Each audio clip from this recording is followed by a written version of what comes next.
말씀 마가복음 6장 45절에서 56절입니다.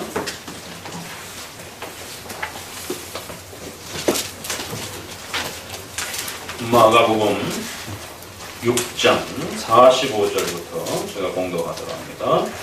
예수께서 즉시 제자들을 재촉하사 자기가 무리를 보내는 동안에 배 타고 앞서 건너편 벳세다로 가게 하시고 무리를 작별하신 후에 기도하러 산으로 가시다. 저물매 배는 바다 가운데 있고 예수는 홀로 무태에 계시다가 바람이 거스림으로 제자들의 괴로이 놓아졌는 것을 보시고 밤 사경즈음에 바다 위로 걸어서 저희에게 오사 지나가려고 하시매 제자들이 그의 바다 위로 걸어오심을 보고 유령인가 하여 소리 지르니 저희가 다 예수를 보고 놀랍니다. 이에 예수께서 곧 더불어 말씀하여 가라사대 안심하라 내니 두려워 말라 하시고 배에 올라 저에게 가시니 바람이 그치는지라 제자들이 마음에 심히 놀라니 이는 저희가 그 떡 떼시던 일을 깨닫지 못하고 도리어 그 마음이 둔하여 졌습니다. 건너가 게네사렛 땅에 이르러 대고 배에 내리니 사람들이 곧 예수신 줄 알고 그 온 지방으로 달려 돌아다니며 예수께서 어디 계시다는 말을 듣는 대로 병든 자를 침상채로 메고 나오니 아무데나 예수께서 들어가시는 마을이나 도시나 촌에서 병자를 시장에 두고 예수의 옷가에라도 손을 대게 하시기를 간구하니 손을 대는 자는 다 성함을 얻느니라. 아멘. 마가복음 6장을 이제 마무리합니다. 마가복음 6장은 앞서 설명드렸던 몇 가지의 큰 사건들을 통해서 특별히 제자들의 이러한 불신앙의 모습과 또 군중들의 여러 불신앙의 다양한 불신앙의 종류와 모습들을 소개하면서 예수님을 알아보지 못하는, 예수님을 믿지 못하는 인간의 이러한 불신앙의 죄라고 하는 것이 얼마나 무섭고 악한 것인지, 죄라고 하는 것이 결코 그렇게 만만한 대상이 아니다라고 하는 것을 우리에게 다시 한번 깨우칩니다. 특별히 우리 성도들에게 있어서도 예수님을 믿고 난 이후에도 여전히 또 우리는 성화라고 하는 거룩함 속에서 자라가야 하는데 더 예수님을 뜨겁게 사랑하고 또 예수님이 누구신지 더 깊이 알아가야 하는데도 불구하고 시시때때로 불어닥치는 인간의 우리의 불안함과 두려움 때문에 끊임없이 또 주저하게 되고 또 예수님이 누구신지를 제대로 파악하지 못하는 온갖 불신앙들이 또 성도들에게 어려움을 주는 것, 이런 다양한 불신앙들을 보게 됩니다. 5장에서는 믿음이라는 게 무엇인지 또 이렇게 대조해서 믿음과 불신앙이라고 하는 이 신앙의 아주 중요한 기독교의 복음의 핵심이요 본질인 바로 예수 그리스도를 믿는 것과 믿지 않는 것에 대한 이 믿음과 불신앙이라고 하는 이 아주 소중한 핵심이 어떻게 서로 이렇게 마주대하고 있는지 또 우리에게 아주 선명하게 보여주는 것을 보게 됩니다. 이제 마지막 시간으로 마가복음 6장 마지막 사건을 통해서 불신앙의 또 이러한 또 새로운 추가되는 면들을 함께 배워가도록 하겠습니다. 오늘 우리가 소개받는 이 마가복음 6장의 이 장면은 우리가 앞부분에서 4장 끝부분에 보게 되면 그 폭풍과 갈릴리의 또 이러한 거친 물결들을 이렇게 명령 하나로서 잠잠케 하시는 그리스도의 위대한 권세들을 또 우리가 보게 됩니다. 그 거의 비슷한 장면으로 그 갈릴리 바다에서 또다시 풍랑이 일었고 그 풍랑 속에서 고생하는 제자들을 도우시고 또 그 풍랑을 맞이하는 제자들의 그 모습 속에서 나타나는 또 제자들의 불신앙들이 또 이렇게 소개가 됩니다. 그러니까 이처럼 마가복음은 그 갈릴리 호수에서 일어났던 이 폭풍이라고 하는 풍랑 사건을 두 번을 이렇게 소개하면서 한 번은 그 풍랑을 잠잠케 하는 그리스도의 권세에 대해서 소개를 하고 또 한 번은 그 물 위를 걸어오시는 이러한 또 놀라운 장면들을 통해서 그리스도께서 누구신지에 대해서 우리로 하여금 또다시 고민하도록 그 그리스도께서는 온 우주 만물을 지배하시고 다스리시고 창조하시고 통치하시는 전능하신 창조주요 왕이시다라는 사실을 또다시 가르칩니다. 비슷하면서도 또 오늘 사건에서는 제자들의 그러한 다양한 반응들을 좀 더 자세하게 소개하면서 또 그 제자들의 불신앙이 여러 가지 모습들로 또 이렇게 소개되는 장면들을 보게 됩니다. 예수님은 누구신가?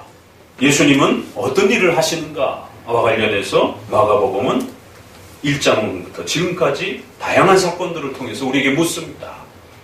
이제 마가복음에서도 8장쯤으로 넘어가게 되면 예수님이 누구신가에 대한 그 유명한 고백이 소개가 될 것입니다. 주는 그리스도시요 살아계신 하나님의 아들이라고 하는 이 고백 하나 가르치기 위해서 마가복음은 온 사건을 집중합니다. 그런데 놀라운 것은 다른 복음서에서 마태복음에서 이 동일한 이 갈릴리 호수 사건을 소개를 하면서 마태복음에서는 이 결론이 제자들의 고백 속에서 주는 하나님의 아들이십니다 라고 고백하면서 끝이 납니다. 그래서 같은 사건인데도 마가복음에서는 이 풍랑 사건의 결론을 주님은 하나님의 아들이십니다 라고 하는 이 소중한 고백으로서 결론이 납니다. 그런데 이 동일한 사건이 요한복음에서는 6장을 중심으로 해서 풍랑 사건과 오병이어 사건이 잘 맞물려 있습니다. 그러면서 요한복음에서는 주는 생명의 양식이십니다. 주는 우리 영혼의 양식이십니다. 이렇게 결론을 맺고 있어요. 그런데 마가복음에서는 전혀 다른 결론으로 이 사건을 결론 맺고 있습니다. 그래서 비슷비슷해 보이지만 그 전체적인 문맥의 흐름에 따라서 좀 더 가르치고자 하는 중요한 그 요점들이 또 이렇게 복음서마다 차이가 납니다. 그렇기 때문에 단순히 반복되는 것이 아니라 각 복음서마다 같은 사건이지만 그 사건을 통해서 좀 더 가르치고자 하는 중요한 면들이 또 이렇게 구별되어 있는 것을 보게 됩니다. 오늘 우리는 마가복음에서 6장 전체 제자들의 불신앙이라고 하는 이러한 그 면들을 좀 더 부각하는 차원에서 이 본문을 사용합니다. 그래서 다른 본문에는 없는 그 제자들의 불안해하는 이러한 여러 가지 마음의 심리와 또 태도와 반응들이 마가복음에만 기록되어 있고, 그리고 그 결론도 다른 복음서에서는 없는 오병이어 사건에 대한 무지함과 어리석음과 잊어버림과 이 제자들의 무딘 마음에 대한 이 책망으로 그렇게 끝나버립니다. 그래서 마가복음은 6장 전체의 불신앙이라고 하는 이 큰 흐름을 따라 결국 이 폭풍의 이 사건도 결론으로서는 이 어리석고 이 무디고 좀 전에 오병이어 사건을 통해서 우리의 전생의 생명을 살리시는 분이 주님이시다라는 사실 가르쳐줬음에도 불구하고 아직도 제대로 더디 믿는 이 믿음이 연약한 자들아, 이러면서 끝나는 것이. 그래서 불신앙에 대한 좀 더 강한 책망과 또 그 훈계로 그렇게 오늘 이 사건이 마가복음에서는 제자들의 그 마음의 둔함과 어리석음에 대해서 좀 더 훈계를 강하게 그렇게 책망하면서 결론을 맺습니다. 그런데 우리의 관심을 끄는 것은 마태복음에서는 주는 하나님의 아들이십니다. 이 고백을 담아내기 위해서 이제 많은 사건들의 이 폭풍 사건들을 잘 끌어내가 합니다. 요한복음에서는 이 폭풍 사건의 그런 흐름들을 주님은 우리의 생명의 양식입니다. 우리가 물과 음식을 먹지 않으면 죽는 것처럼 예수님을 먹고 마시지 아니한다.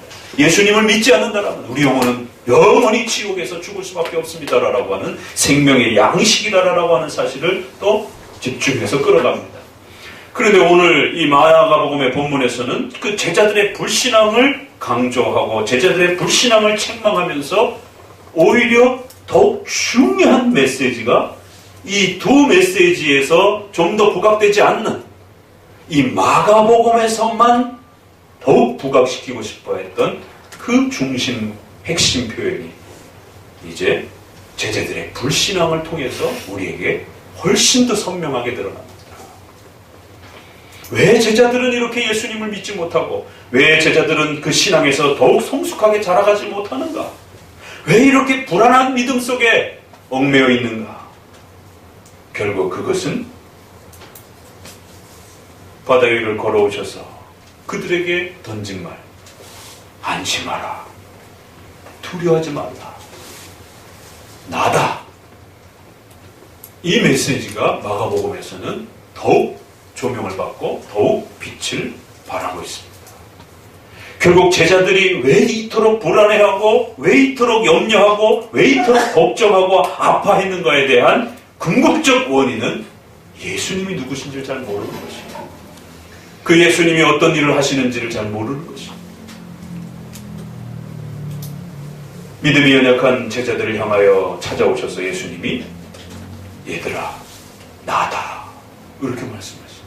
우리 번역에는 내니 이렇게 번역이 되어 있죠. 이걸 좀 더 쉽게 번역하면 얘들아 나다 이렇게 번역을 하는 좀 더 쉽습니다. 참 특이한 단어입니다. 얘들아 나다 이러는 것이. 도대체 예수님이 오늘 이 폭풍 사건을 통해서 우리에게 가르쳐 주시는 예수님이 나다라고 하는 이 말씀 도대체 뭔가 이게.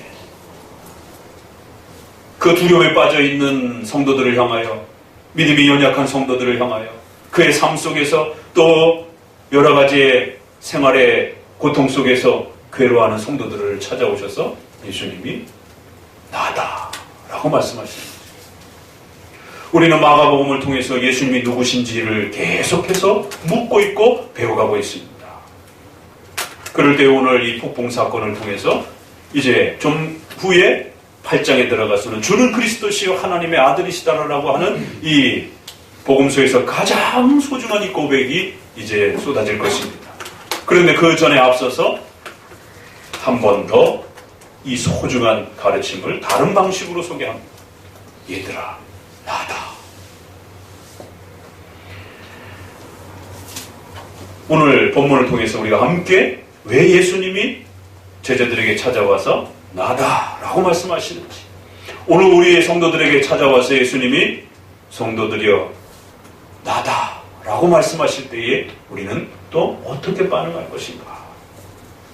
오늘 이 예수님이 갈릴리 호수에 도착한 이후에 역시 또 많은 군중들은 자기들의 의식주 문제를 해결하고자 벌떼같이 달려듭니다.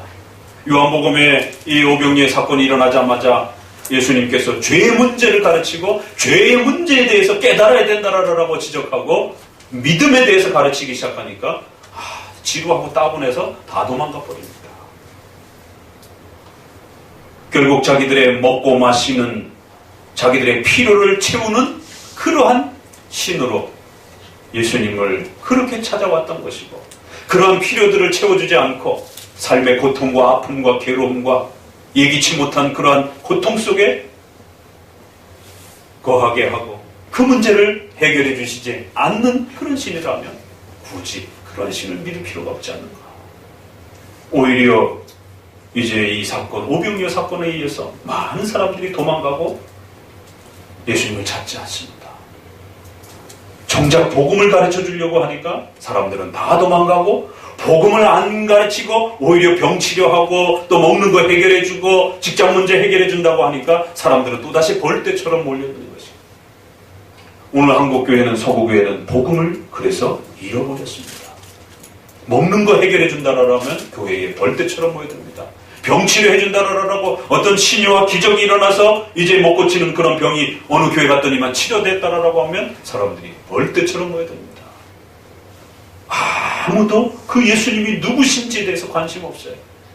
그저 자기가 앓고 있는 병이 치료될 수 있다라면, 자신의 가족들의 문제가 해결될 수 있다라면, 오직 그 목적 하나로만 예수님이 그런 분인 줄 알고 기대하고 찾아오는 것입니다. 그러나 정작 예수님이 죄에 대해서 가르치고, 예수님이 고난에 대해서 가르치고, 이 땅에서의 영적 싸움을 통하여 성도들이 얼마만큼 눈물을 흘려야 되고 성도들이 어떤 고통스러운 삶을 살아야 될지에 대해서 성도들의 삶의 그 고단하고 아픈 삶을 이야기하기 시작하게 되면 그런 삶이라면 교회 다니기 싫습니다.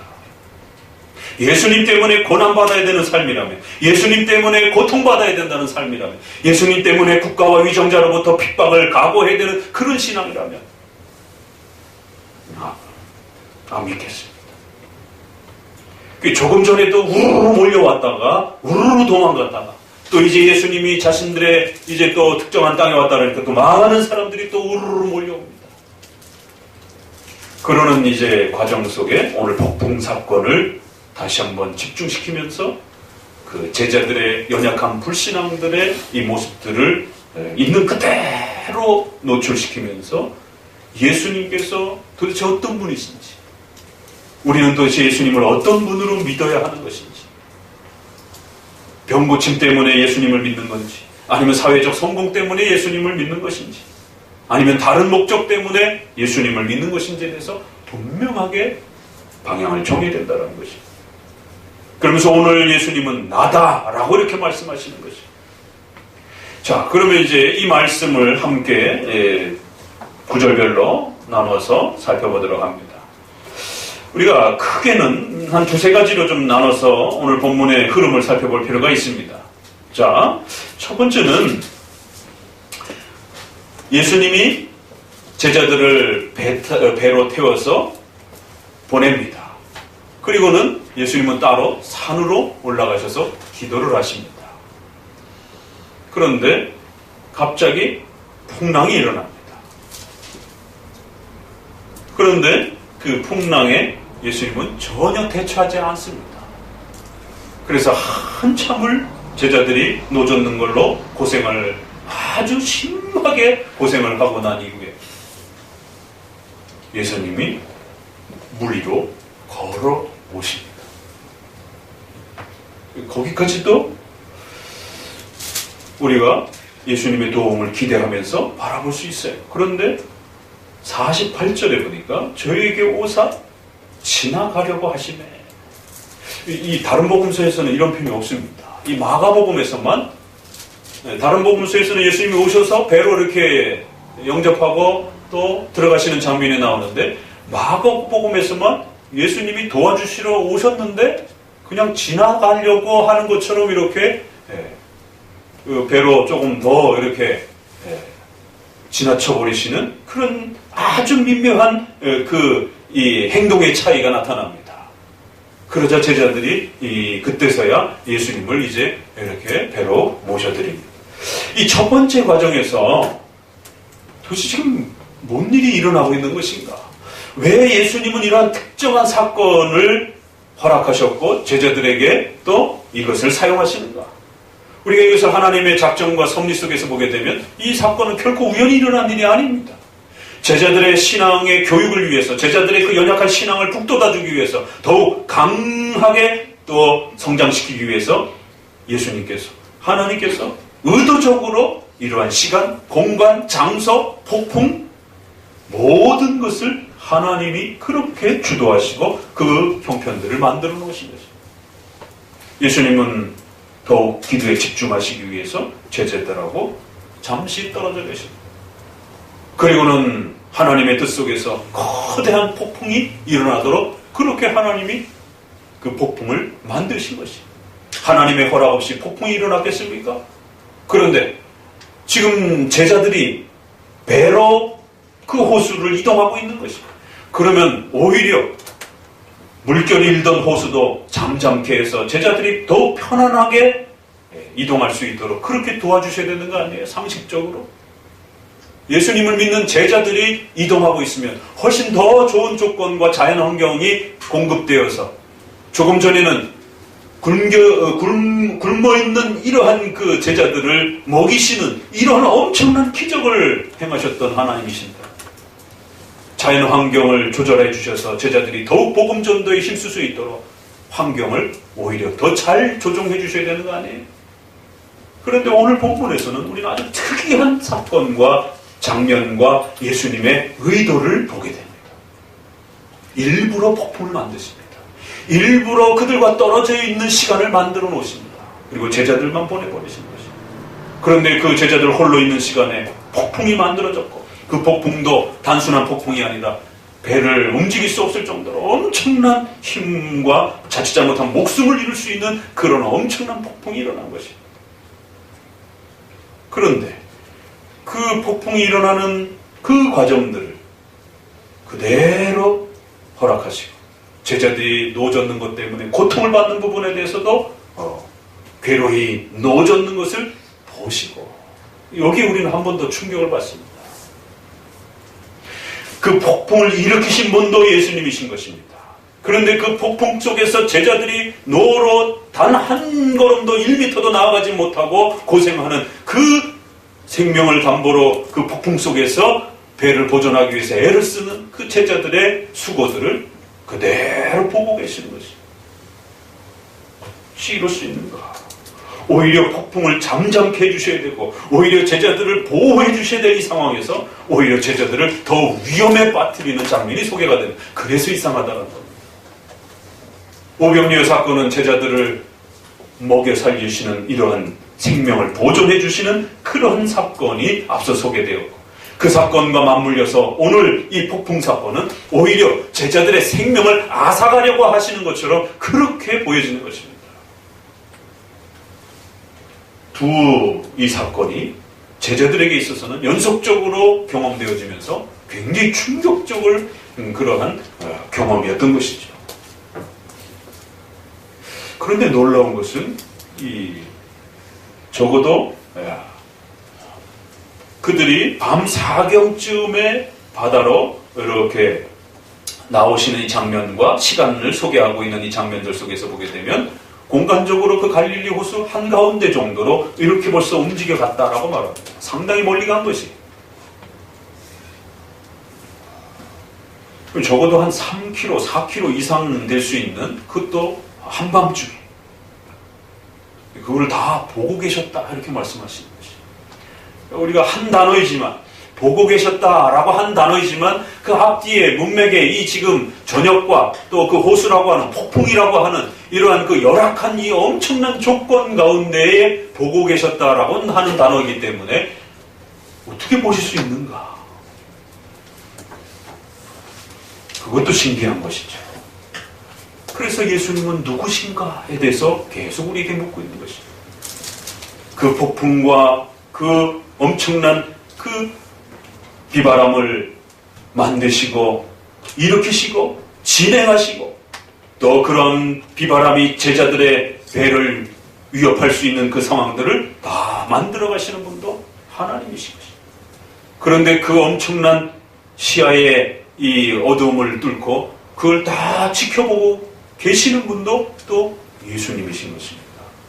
그래서 오늘 이 첫 장면에서는 제자들의 생명을 앗아가려고 하는 것 듯한, 제자들의 생명을 빼앗고자 하는 듯한, 성도들의 생명을 죽음에 처하도록 그렇게 시간, 공간, 여러 가지 자연의 환경을 전부 총동원해서 성도들의 삶을 죽음으로 몰아가는 듯한 그러한 하나님의 섭리와 인도하심을 보게 되는 것입니다.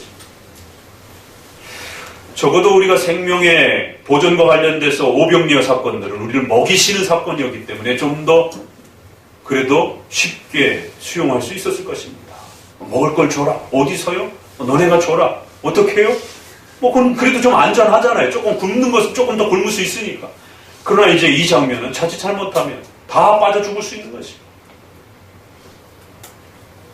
우리 성도들을 하나님께서 때로는 죽음에 이르는 듯한 정말 눈물 젖은 그러한 삶을, 고통스러운 그 삶을 겪어야 하는 그 상황 속으로 우리 성도들을 몰아가신다라면 성도들은 어떻게 반응할 것인가? 주님은 누군가? 왜 주님을 잘 섬기려고 하는데도 이렇게 우리의 삶 속에 목숨을 내어놓고 삶의 위기를 겪는 이러한 상황으로 우리를 몰아가시는가? 때로는 어떤 경우들은 마치 코너로 몰아가듯이 하나 사건도 해결하기 힘든데, 경제적인 문제 해결하는 것도 어려운데 갑자기 질병도 생겨요. 그런데 그 질병도 가벼운 질병도 아니고 아주 심각한 질병이 생깁니다. 그런데 하필이면 또 남편이 직장도 잃어요. 2중 3중으로 코너에 몰리듯 한 그런 위기들을 우리 성도들은 신앙생활 하다 간혹 많이 경험합니다. 오히려 더 하나님의 도우심을 받으면서 승승장구해야 되는 것 같은데 오히려 더 코너에 몰리듯이 안 생기던 일들도 갑자기 막 생기기 시작하면서 더 어려워지는 그러한 상황에 이제 빠질 때에 제자들 반응이나 우리들 반응이나 별 차이 없이 나타납니다.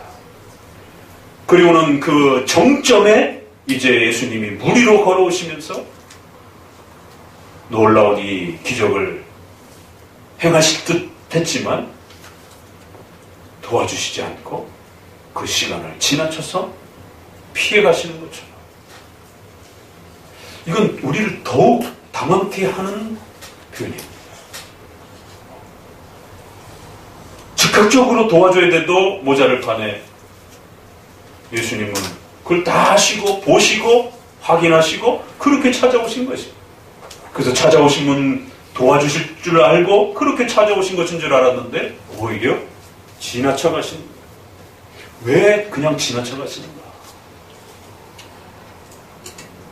이러한 장면 하나하나가 결국 제자들이 예수님이 누구신지를, 예수님이 자신들을 도울 수 있는지를, 또 예수님이 제자들의 또 신앙적 수고와 헌신을 어떻게 요구하시는지를 모두 총체적으로 그렇게 가르치고 계신 것이에요. 만약에 예수님이 지나가시려고 하시는 듯 그렇게 스쳐 지나가시는데 제자들은 아무도 쳐다보지도 않고 아무도 예수님을 도와달라고 요청하지도 않고 예수님을 향하여 아무도 손을 내밀지 않았다라는, 그냥 지나가실 수도 있다라는 장면입니다. 이제 성도들이 공경과 어려움에 처했을 때 예수님께 도와달라고 예수님께 도움을 요청하고, 그 도움을 요청하기 위해서 성도들은 또 교회 생활과 믿음 생활과 우리가 은혜의 수단이라고 하는 이러한 교회의 예배와 성례와 또 기도와 이러한 경건의 이러한 생활들을 등한시하고 도와달라고 도움을 청하는 마음은 있지만 정작 경건 생활에 대한 또 이러한 열심과 또 최선을 다하지 않는다라면, 그 누구도 예수님께 손을 내밀지 않는다라면 그냥 지나쳐 가시겠다라는 것이, 안 도와주겠다라는 얘기입니다. 이 얘기가.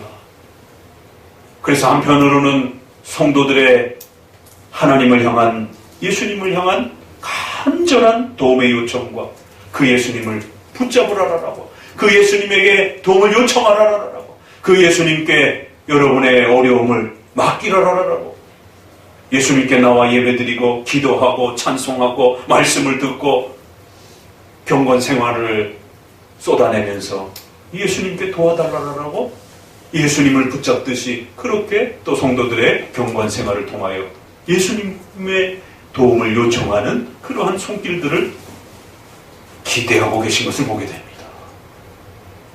그러니까 이 구절에는 그 누구도 만약에 예수님을 도와달라고 요청하지 않았으면, 그래 고생이 아직 덜 되는가 보구만 어디 좀 더 고생 좀 더 해봐라 이 장면이 바다 위로 걸어오셔서 그냥 지나가시려고 하심에 지나가시려고 하셨다는 거예요.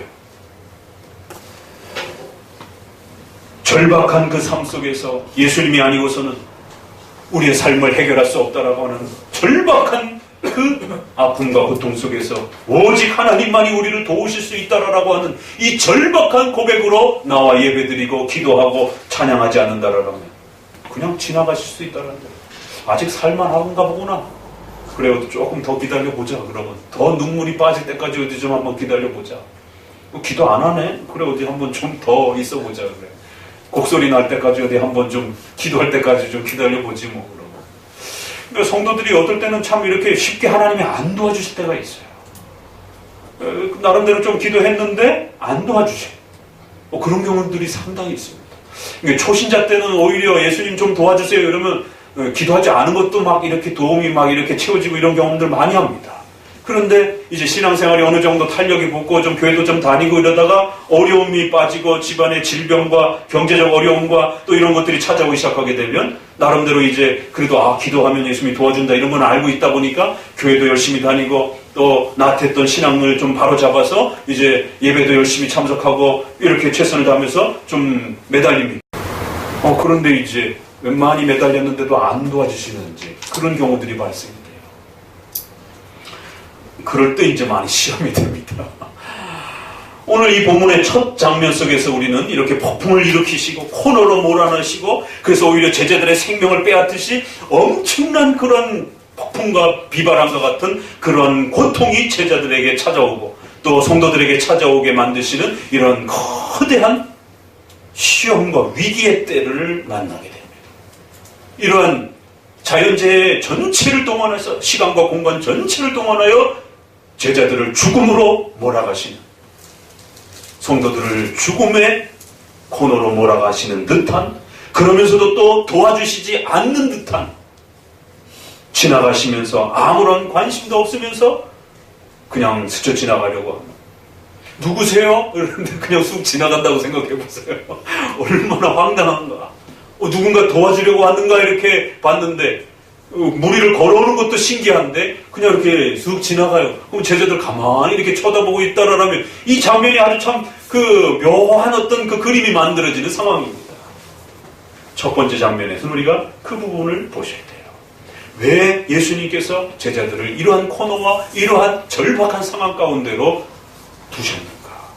그걸 다 보시고 그 폭풍과 그 모든 비바람을 만드시고 그 어려움들을 다 주관하시는 그런 주님께서 그리고는 또 돕지 않으시려고 하는 것처럼 옆으로 또 그렇게 제자들을 무관심하게 또 그렇게 내버려 두시는 것처럼 그렇게 고통의 시간들이 바로 오늘 본문의 수소계가 됩니다. 자, 그럼 이제 두 번째 장면에서 제자들의 반응을 보게 됩니다.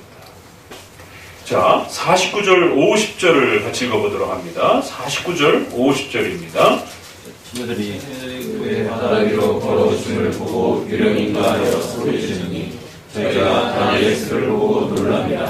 이에 예수께서 또 더불어 말씀하여 가라사대 안심하라 이니 두려워하라 하시고 배에 올라 저에게 가시니 바람이 그치는지라 제자들이 마음에 심히 놀라고 이는 저희가 그 떡 떼시던 일을 깨닫지 못하고 마음이 둔하여졌다. 자, 이제 제자들의 장면을 이제 한번 이제 예수님의 그 모습을 봤으니까 제자들의 이제 그 집중되는 표현들을 한번 잘 집중해 보세요. 누가 폭풍의 비바람의 폭풍 가운데서 어떤 분이 막 걸어옵니다. 무리로. 그랬더니 또 자유주의자들은 오병렬 사건도 그렇고 이런 사건도 그렇고 그거는 폭풍이 아니라 막 이렇게 비가 오면서 해변에 이렇게 눈이 이렇게 막 침침하고 막 안개가 끼고 그래서 그 모래 해변을 걸어오시는 무리를 이렇게 해변 무리를 걸어오시는 거를 이렇게 호수 한가운데로 걸어오는 것처럼 보였을 뿐이다라고 또 그렇게 설명하기도 합니다. 그래 여기는 그런 지금 장면이 아닙니다. 오히려 이 거꾸로 공간의 이 형편들을 바다 한가운데 호수 한가운데 계셨다라 배가 있었다라고 충분히 설명해내고 그리고 그 폭풍의 한가운데로 걸어오셨다라고 얘기를 하는 것이죠. 그러다 보니까 짐작되는 것이죠. 제자들이 바다 위로 걸어오심을 보고 첫 번째 반응. 유령인가? 아니 좀 전까지도 예수님하고 같이 떡을 떼면서 먹고 마시면서 예수님이 얼마나 위대하시고 놀라우신 분인지를 경험했는데 시간이 얼마나 지났다라고 예수님이 아무리 거기에 비바람이 신다 할지라도 예수님을 바라보고 나서는 유령인가? 이 복음서에서 제자들이 예수님을 향하여 하는 아주 유일하고 독특한 표현이죠. 귀신 들렸다 이런 표현들은 불신자들이 많이 예수님을 공격할 때 그런 말을 많이 썼어요. 그러나 제자들이 예수님을 바라보면서 자기들의 창조주여 구원자이셨던 예수님을 야 마귀다 이러고 있는 거예요. 아니 누구세요라도 아니에요. 마귀다 이러는 겁니다. 귀신이다 이러는 것이 놀래가지고 유령인가? 첫 번째 아니 예수님을 마귀 취급하고 있어요. 세상에. 성도가 삶이 좀 고단해지면 하나님이 좀 안 도와주시면 시험에 들면 별소리가 다 나오는 것이 그 서운함의 고백들이 하나님이 마치 하나님이 아닌 것처럼 그렇게 불신앙에 빠져서 온갖 불평과 원망들이 성도들의 입에서 쏟아져 나올 수도 있는 것입니다. 제자들의 입에서 예수님을 향하여 유령인가? 마귀인가? 귀신인가? 두 번째, 소리를 질러대기 시작하는 것입니다. 그 불안한 마음을 감출 수 없으니까 소리가 자기들도 모르게 어떤 소리겠어요? 이 소리가 무서워서 벌벌 떨면서 유령을 귀신을 보았을 때 어떤 반응이 나타나겠어요? 저리 가라라고 난리를 치고 소리를 질렀겠죠. 예수를 보고 놀람이라 세 번째 소리 지르고 그 다음에 놀랐다라고 이렇게 말하는 거죠. 그리고 네 번째 바람이 그치자 제자들의 마음에 심히 또 놀랐다 이렇게 표현합니다. 그리고 예수님이 두려워하지 말라라고 말씀하시죠.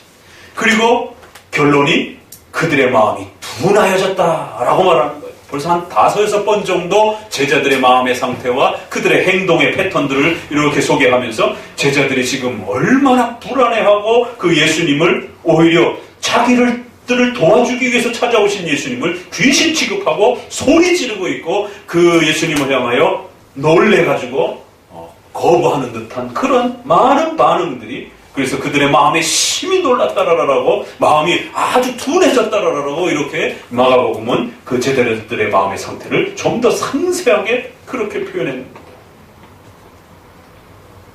성도들이 죽음의 위기에 처하는 그런 상황에 이르게 되면, 기도하다 지치고 지쳐버리게 되면 하나님을 향하여 별 원망과 불평이 쏟아져 나올 수 있는 이러한 불신앙의 모습들이 여실히 그대로 노출이 됩니다. 이 장면을 보게 되면 저도 예전에 몇 번에 걸쳐서 말씀드린 것처럼 젊은 나이에 주 2번이나 죽을 그런 위기를 겪으면서 심각한 치료할 수 없는 질병에 걸려서 약도 없고 난치병에 걸려서 죽음에 처하는 그런 장면, 젊은 나이에 한 번도 아니고 2번씩이나 지금 생각해 보니까 목회자가 되기 위해서 하나님이 그런 혹독한 목숨을 앞에 내놓고 예수님을 믿을 건지 말 건지, 예수님께서 너의 삶을 이렇게 다 빼앗아 가듯이 너를 인도하실 때에 그래도 예수님 믿겠느냐. 이제 돌이켜보면 제자들이 목숨을 내어놓고 하나님 앞에서 예수님이 누군지를 배워가는 것이, 아, 예수님 이런 분이구나. 그저 자기들 좋을 때나 자기들 도와줄 때나 웃으면서 아, 예수님 좋아요, 아, 예수님 믿겠습니다 라고 말하는 것이 아니라 그들의 생애 전체를 가져가시려고 하실 때도 예수님은 우리의 주인이십니다. 예수님 우리의 구원자십니다. 창조주이십니다. 나의 주인이십니다 라고 말할 수 있는가? 오늘 이 두 장면은 바로 그런 장면이 마주대하고 있는 것이, 그들의 삶 전체를 거둬가시려고 하는 바로 그 순간에 예수님이 찾아오셔서 얘들아 나다 이렇게 말씀하십니다. 우리 성도들의 삶의 죽음의 위기에 처해 있는 그 상황 속에서 예수님이 여러분에게 찾아오셔서 나다 라고 말씀하십니다. 그래도 예수님 믿을 수 있겠느냐라고 묻는 것입니다. 그 죽음의 고통과 그 죽음의 낭떠러지기 앞에 서서 마치 예수님이 도와주시지 않을 것처럼 무관심하게 오히려 더 큰 어려움에 빠지도록 그렇게 몰아가시는 것처럼 보여질 때, 그런 삶의 위기가 우리에게 찾아올 때 과연 우리는 예수님 우리의 주인이시고 창조주이십니다 라고 고백할 수 있는가? 나다 라고 할 때 그 예수님을 소망하고 받아들일 수 있는가? 이 나다라고 하는 이 예수님이 누구신지를 가르치는 이 하나 말씀하시기 위해서 제자들의 이 생명의 위협에 이 어려움을 겪을 수 있는 이 상황을 만들어 놓으신 것입니다. 그래서 이제 이 나다라는 이 말씀이 도대체 뭔가 이게, 우리 출애굽기 3장 14절을 같이 읽어보도록 합니다. 이 표현은 아주 깊이 좀 우리가 들여다봐야 됩니다. 구약에서도 이 비슷한 표현이 쏟아지고 있고요, 신약에서도 이 비슷한 표현이 쏟아지고 있습니다. 출애굽기 3장 13절부터 15절까지 잘 묵상하시면서 읽어보도록 합니다. 13절부터 읽습니다. 모세가 하나님께 고하되 내가 이스라엘 자손에게 가서 이르기를 너희 조상의 하나님이 나를 너희에게 보내셨다 하면 그들이 내게 묻기를 그의 이름이 무엇이냐 하리니 내가 무엇이라고 그들에게 말하리까.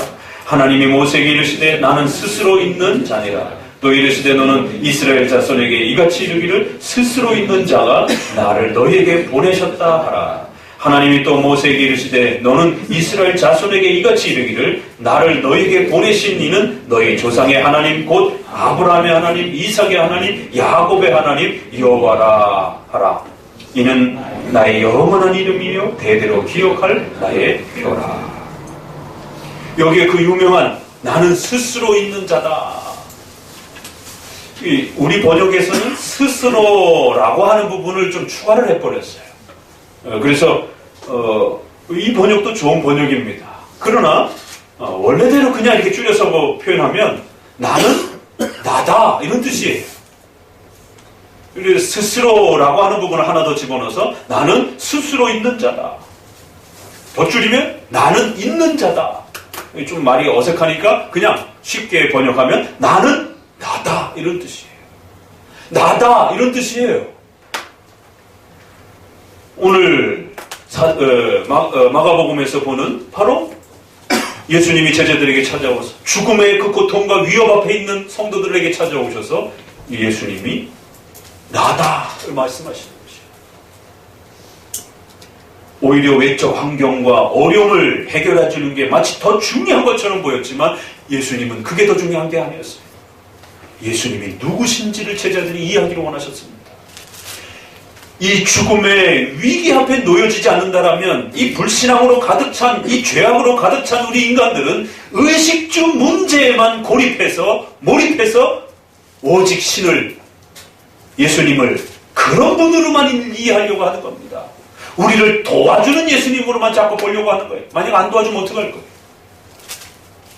오늘은 이 질문을 우리에게 아주 직접적으로 묻습니다. 만약에 여러분을 안 도와주시는 예수님이라면 어쩔 겁니까?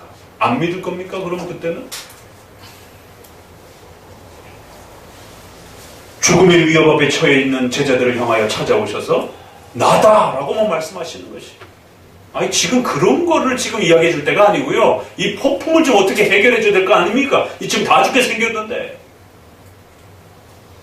그런데 오히려 예수님은 지나가시는 것처럼 그렇게 무관심한 것처럼 더 제자들을 두려움과 공포 속에 그렇게 두려워하시는 것처럼 보여주면서 그 제자들이 예수님이 누구신지에 대해서 더 갈급해지도록 예수님에 대해서 아주 입에 단내가 날 정도로 목마를 정도로 그렇게 예수님에 대해서 간절히 예수님을 찾도록 도대체 예수님이 누구신가?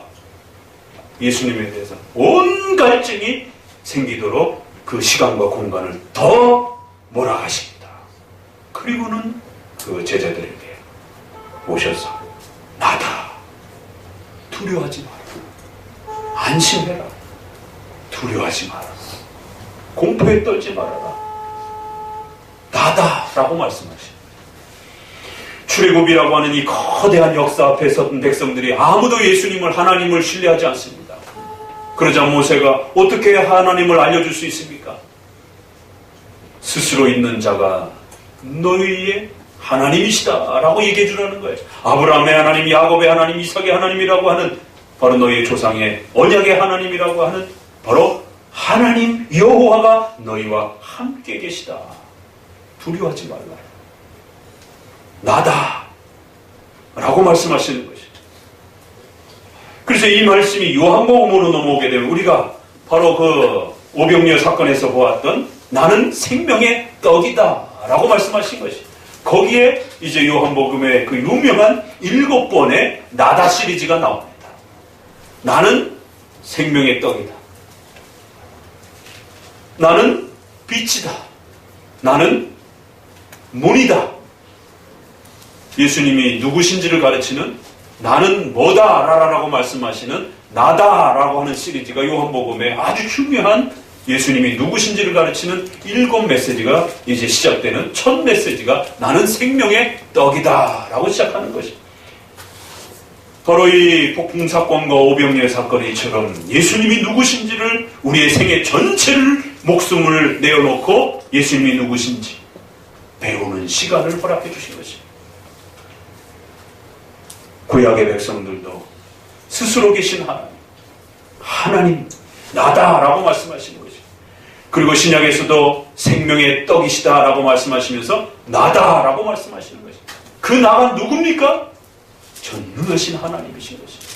그래서 우리의 신앙 고백에서는 바로 이 출애굽기 3장 14절 나이신 분, 스스로 존재하시는 분, 전능하신 분, 오직 유일하신 참되신 하나님, 전지전능하신 하나님. 이게 이렇게 표현되는 겁니다. 살을 붙이게 되면.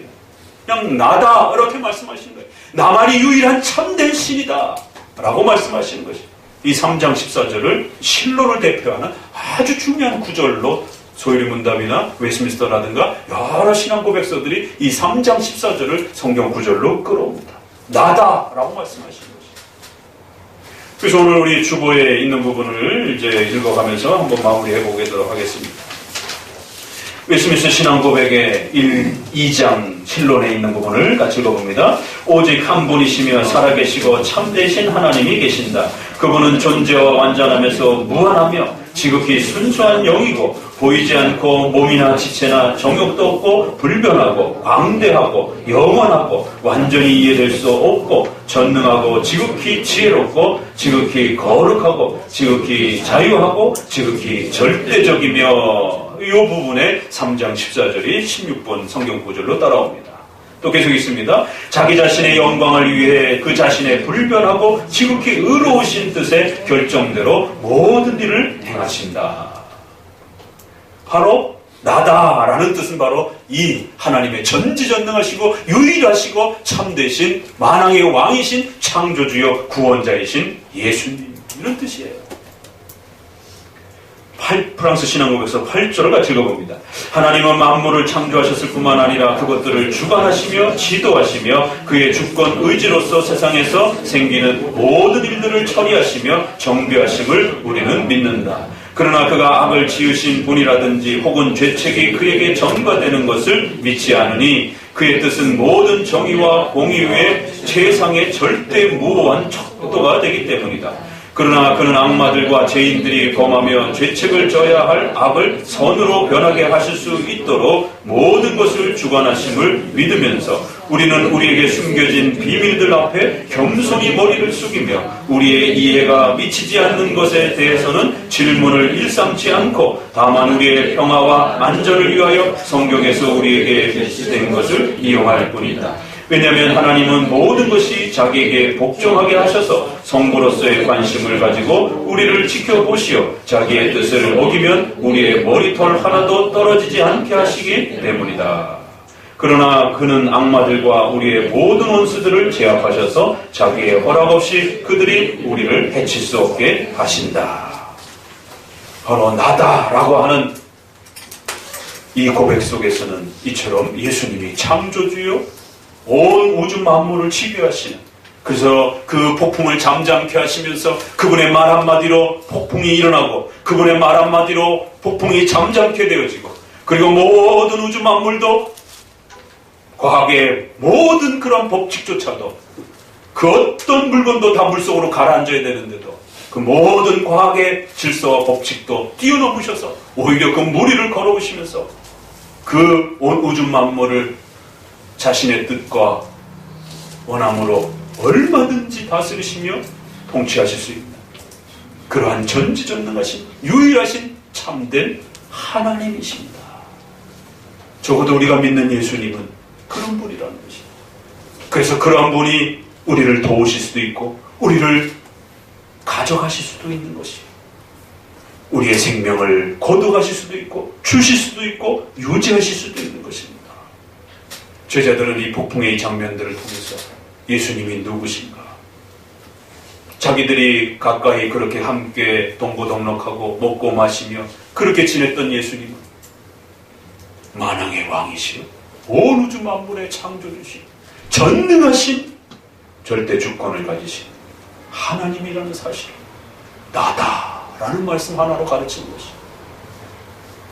내가 있으면 됐지 않았느냐라고 말씀하시는 것이, 무엇을 두려워하냐, 무엇을 걱정하냐라고 말씀하시는 것이, 그 전지전능하시고 참되신 유일하신 만왕의 왕이신 하나님이 인간의 모습으로 이 땅에 오셔서 제자들 곁에 계신 것이, 상상할 수 없고 생각할 수도 없는 이 어마어마하고 위대한 이 신비롭고 이 감격스러운 전능하신 하나님이 우리 인간의 모습을 가지시고 이 땅에 우리를 구원하시기 위해서 오셨다라는 거예요. 나다라고 말씀하시는 거예요. 이 한마디 고백 안에는 그 전능하심과 그 전능하신 분이 인간으로 이 땅에 오셨다라고 하는 이 감격스러운 복음의 이 사실을 다 담고 있는 겁니다. 그의 백성들을 구원하시기 위하여 친히 이 땅에 그 낮고 천한 모습으로 인간의 몸을 취하여 우리 곁에 오셨다라는 것이, 이걸 우리가 어떻게 이해할 수 있고 이것을 우리가 어떻게 다 깨달을 수 있습니까? 평생 가도 다 깨달을 수 없는 그 위대하신 하나님이, 만왕의 왕이시고 창조주이신 하나님이 인간의 몸으로 우리와 같이 되셔서 우리를 구원하시고 우리의 형제가 되시기를 기뻐하셨고, 그렇게 우리를 중보하시고 우리를 돕기 위하여 우리의 한 몸 되시기 위하여 그렇게 우리 곁에 오셨다는 것이, 이게 복음이라는 겁니다. 먹고 살고 질병과 이러한 고통의 문제는 본질이 아니에요.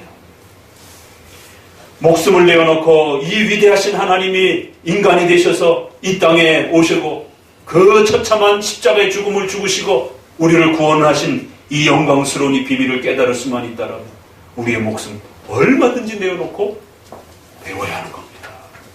저도 2번이나 목숨을 내어놓고 그렇게 하나님 앞에서 내가 믿는 하나님이 누구인지에 대해서 배워왔던 것처럼, 오늘 우리 성도들도 각각의 삶 속에마다 어떤 분은 재정으로, 어떤 분은 또 질병으로, 또 어떤 분은 자녀들 때문에, 또 어떤 분은 여러 가지 또 사회적인 어떤 공간과 어려움 속에서 가족들 때문에 이루 말할 수 없는 눈물과 정말 목숨이 위태로울 정도의 그러한 고통과 아픔들을 각각 다 다양하게 겪으실 수 있는 것이, 절대로 불평하고 원망하고 소리 지르지 마시고 나다라고 말씀하시는 이 위대하신 예수님이 여러분의 구원자요 하나님이심을 잊어서는 안 됩니다.